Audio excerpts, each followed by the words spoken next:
जय माँ काली मित्रों, आपका मेरे चैनल माँ काली माँ दुर्गा शक्ति संवाद में स्वागत है। मित्रों, अगर आप मेरे चैनल पर नए हैं तो आप मेरे चैनल को सब्सक्राइब कीजिए, लाइक कीजिए, शेयर कीजिए। साथ ही नोटिफिकेशन बेल को भी प्रेस कीजिए, जिससे आने वाली वीडियोस का नोटिफिकेशन आपको तुरंत मिल जाए। मित्रों, जैसा कि मैंने आपको पहले वीडियो में बताया था कि मैं आपको कुछ ऐसे संकेत बताऊंगी जिसके द्वारा आपको स्वयं पता लग जाएगा कि आपके घर में क्या समस्या है, किस प्रकार की प्रेत बाधा है, पितृ बाधा है, या कौन सी ऐसी परेशानी चलती है आपके साथ। तो उसी में आज उसका भाग 2 मैं आपको बता रही हूँ। मित्रों, अगर आपके बिस्तर पर लाल चींटी आती हैं तो इसका अर्थ यह है कि आपके घर में राहु आ चुका है, यानी राहु दोष आपके घर में लग चुका है। और अगर आपके बिस्तर पर या दीवारों पर काली चींटियाँ चलती हैं जो काले रंग की होती हैं, तो इसका अर्थ ये होता है कि आपके घर में शनि का प्रकोप आ चुका है।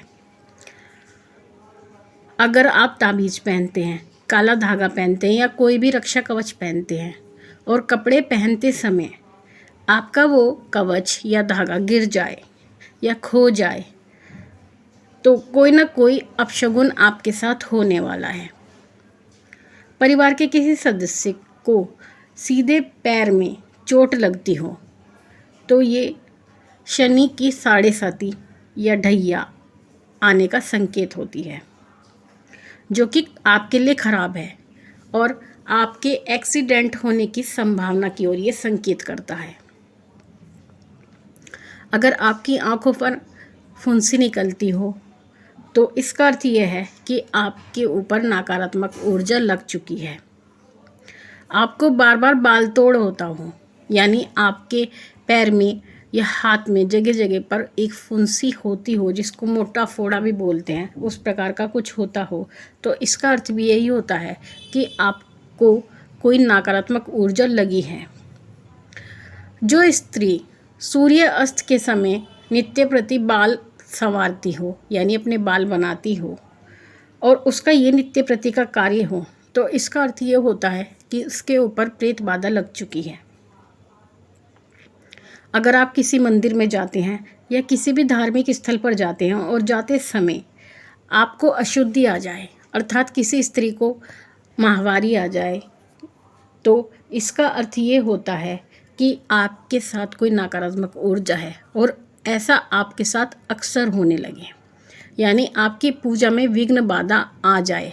और वो माहवारी का समय ऐसा हो जब आपका समय भी नहीं होता, बिना समय के ही आपकी अगर ऐसी परिस्थिति हो जाती है, तो इसका अर्थ यही होता है कि आपको कोई ना कोई नकारात्मक ऊर्जा लग गई है। जब आपके घर में कोई भी मांगलिक कार्यक्रम हो रहा हो और उस समय पर आपके परिवार का कोई भी सदस्य शराब पीकर आए और उसमें लड़ाई झगड़ा करे, तो इसका अर्थ भी ये है कि आपके घर में नकारात्मकता है और नकारात्मक ऊर्जा के प्रभाव से ही वो आपके धार्मिक कार्यों में विघ्न डाल रही है। अगर आपकी नींद 12 से 3 बजे के बीच खुलती है और ऐसा आपके साथ अक्सर होता है या रोज होता है, तो इसका अर्थ भी यही है कि आपके ऊपर ऊपरी बाधा है। अगर आपके घर में छोटे बच्चे हैं और वो रात को रोते हैं, रात को बहुत ज़्यादा रोते हैं, उनके पेट में दर्द रहता है, तो इसका अर्थ यह है कि रात के समय उन्हें किसी स्त्री की आत्मा उनको परेशान करती है, उनको सताती है। इस कारण से ही वो बार बार रोते रहते हैं और प्रयास करने के बाद भी चुप नहीं होते और अचानक से छिटक कर रोने लगते हैं, तो उसका अर्थ यही होता है। मित्रों, आपको अपने घर में कभी भी मृत परिजन की फ़ोटो नहीं लगानी चाहिए, किसी भी प्रकार की कोई तस्वीर नहीं लगानी चाहिए। लेकिन अगर आप वो तस्वीर लगाते हैं और रात के समय अचानक वो तस्वीर गिर जाती है, तो इसका अर्थ ये होता है कि आपके घर में किसी पितृशक्ति ने आक्रमण कर दिया है या फिर आपके पितरों का बंधन हो चुका है, आपके पितरों को किसी ने बांध दिया है। तो इसके लिए आपको क्या करना है, आपको अपने पितरों के लिए पूजन करवाना है अमावस्या के दिन, जिससे कि वो बंधन खुल सके और उनको शांति मिल सके।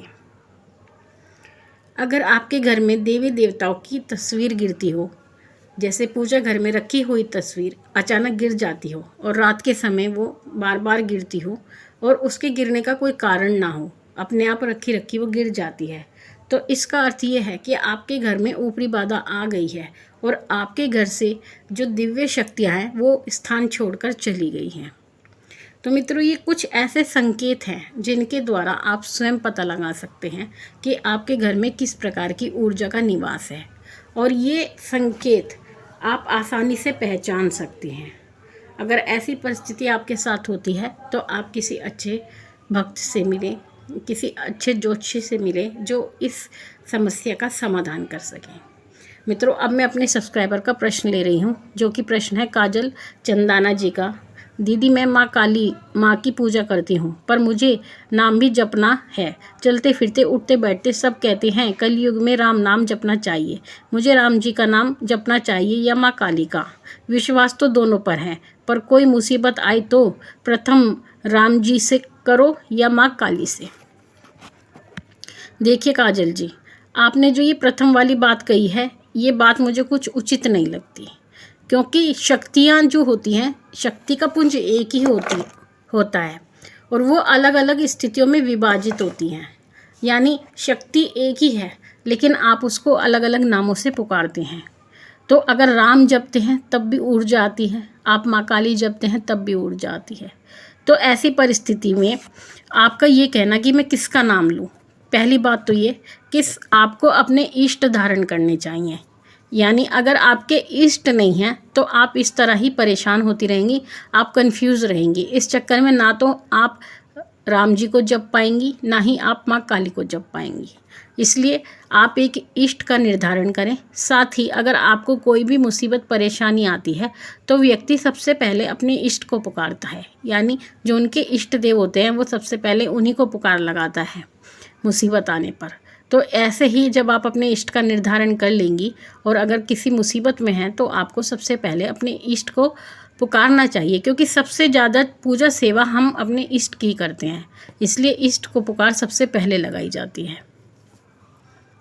अगला प्रश्न है विनय कुमार सिंह जी का। इन्होंने मुझसे पूछा है, माँ जिस स्थान पे हम बैठकर साधना करते हैं उसी स्थान पर कोई और साधना करे तो हमारी साधना में दोष लगता है, प्लीज़ बताएं माँ। देखिए बच्चे, ऐसा कुछ नहीं होता। ऐसे तो आप मंदिर में भी पूजा करते हैं और पूजा के स्थान पर आप जब उठते हैं तो कोई अन्य व्यक्ति बैठ जाता है। आप उस स्थान को अपने लिए नहीं बांध कर रख सकते। हर चीज़ की एक सीमा होती है। आप अपने घर के स्थान को तो निश्चित कर सकते हैं, लेकिन बाहर के स्थान को आप निश्चित नहीं कर सकते। साथ ही स्थान पर कोई अगर आप पूजा करके उठ चुके हैं तो वहाँ पर किसी अन्य व्यक्ति के बैठने से कोई दोष नहीं लगता है। ये केवल आपके मन का भ्रम होता है। तो मित्रों, आशा करती हूँ आपको अपने प्रश्नों के उत्तर भी मिल गए होंगे। अगर आपकी भी कोई जिज्ञासा है या कोई ऐसा प्रश्न है जो आपके मन को परेशान करता है तो वो आप कमेंट बॉक्स में लिखें। साथ ही आप ऐसे कोई प्रश्न ना करें जिस पर पहले से ही वीडियो अपलोडेड हो चुकी है। आप अधिकांशतः ऐसे प्रश्न कमेंट बॉक्स में करते हैं जिन पर पहले ही वीडियो मैं अपलोड कर चुकी हूं। तो आप सबसे पहले चैनल पर ये देखें कि आपकी जो परेशानी है उससे संबंधित वीडियो वहां पर उपलब्ध है या नहीं, और अगर उपलब्ध नहीं है तब आप अपना प्रश्न कमेंट बॉक्स में लिखें तो मैं उसका उत्तर अवश्य दूंगी। मित्रों, माँ भगवती से यही प्रार्थना करती हूँ कि वो आपके भंडारे भरती रहे, आपकी सभी मनोकामनाओं को वो पूर्ण करती रहे। आपसे फिर मिलूँगी अपनी अगली वीडियो में। तब तक के लिए जय महाकाली, जय महाकाल।